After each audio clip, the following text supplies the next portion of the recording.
This is the VOA Special English Agriculture Report. Weeds compete with plantings for water and nutrients. So farmers and gardeners may have good reason to hate them. But weeds can also bring pretty flowers and wild beauty to places lacking either. British nature writer Richard Mabey offers support for them in his new book. The title says it all. Weeds, in defense of nature's most unloved plants. But when exactly is a plant considered a weed? Experts at Penn State University say the answer is simple.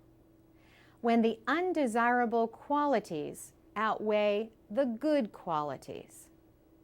A crop plant generally produces several hundred seeds, but a weed plant can produce tens or even hundreds of thousands of seeds.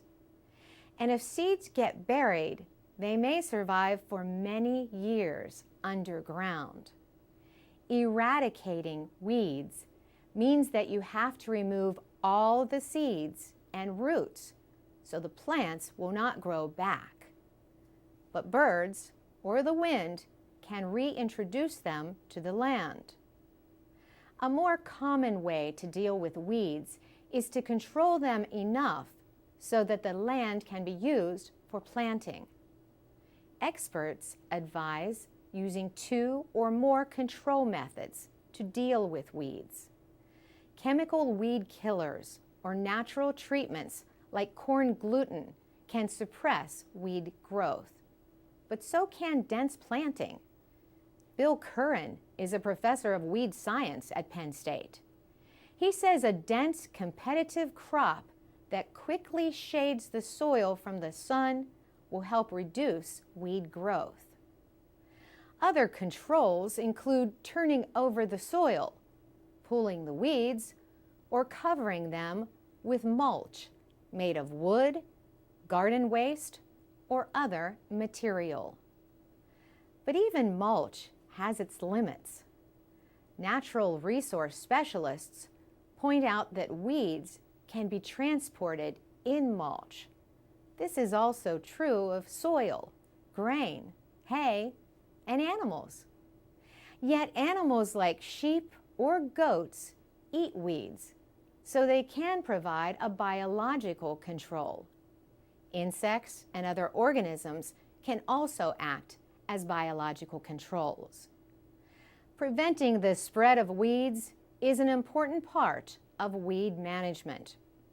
Farm vehicles should be kept out of areas with weeds.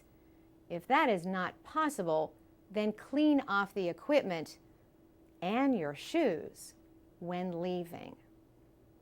Some people burn weeds or bury them deep in the ground or make them into mulch.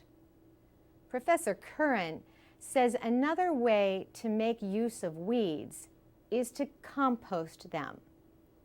The process of making organically rich compost produces heat.